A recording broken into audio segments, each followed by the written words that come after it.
You know, you've been in the Senate a little while, you decide you want to explore running for president. The first thing you do, right, is hire a bunch of people who know more than you do about running for president. Or claim they do. Or claim they do.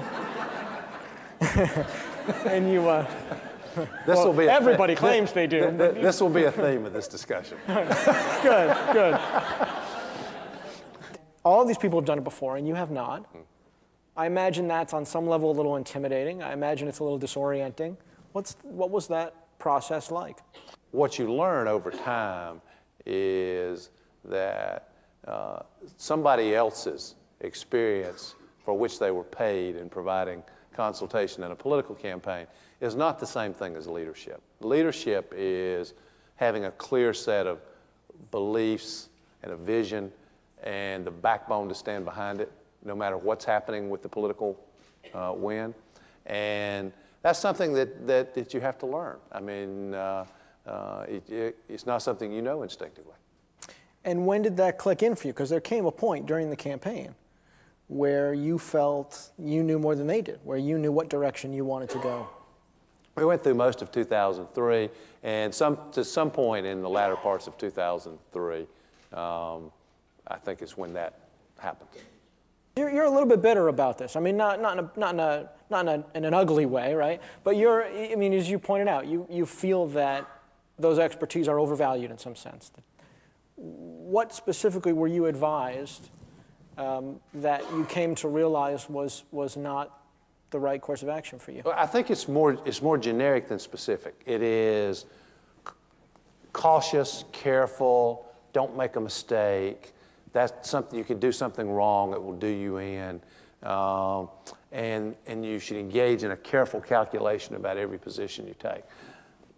That's not leading, it's following. And what America, I believe, wants is we want leaders. We want people who have a strong belief system, who are willing to be honest about that belief system so that all voters know what it is, and then say what you want to do with it. Was Iraq a part of this? Did you get advice around the cautionary advice around Iraq that you wish now you had not followed? Around the vote itself or around the campaign? Either.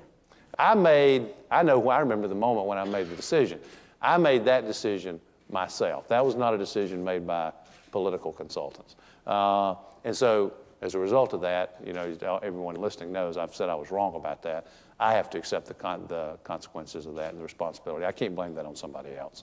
Now, as you go forward in the campaign, Iraq was like everything else. I mean, people were constantly giving you advice about how to talk about it, what you should do, about Iraq, about healthcare, about everything else. And what you learn is to trust yourself.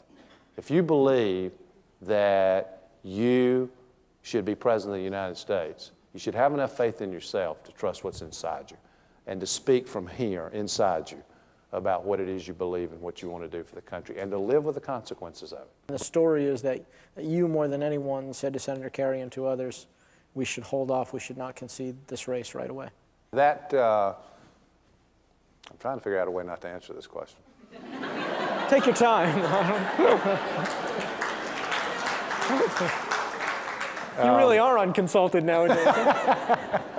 I had promised Democrats that if they voted, we would ensure that their vote was counted after the fiasco of 2000.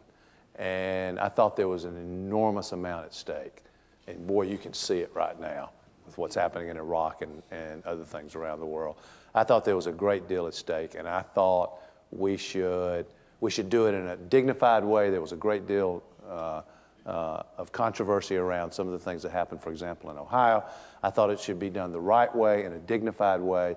But my view was that we should ensure that every vote had been counted and counted correctly. There's an interesting calculation or lack of calculation here, because all those people you talked about, the consultants, I'm sure a lot of people in the room thought, you don't run for president again on poverty. That's not an issue. And yet at the same time, and you and I have talked about it a little bit, when you do what you care about and not what other people think is a politic thing to do, there's a certain political benefit to that because people see that you're doing what you believe in, right? Yeah.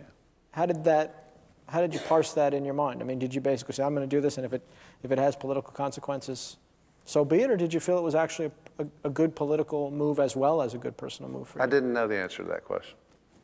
I didn't know. I could see it going either way.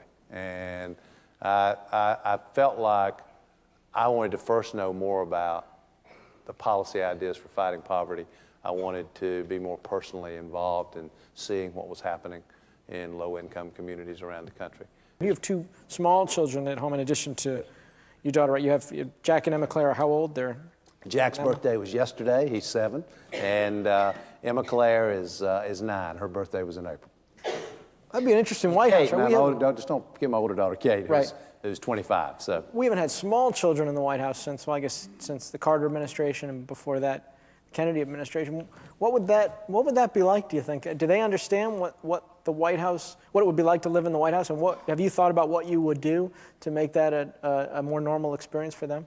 no, except that Elizabeth and I have already decided that starting this fall, they're going to actually travel with us on the campaign trail, and they'll be sort of tutored, homeschooled on the campaign trail. Because you know how many kids get a chance to actually travel around in a presidential campaign? So it's a once-in-a-lifetime experience, and my kids have done it before. So they're accustomed to it. Jack asks me all the time, when are we going back on the campaign, Daddy? I want to go on the campaign. He loves the media, right? Yeah, it's a scary thing.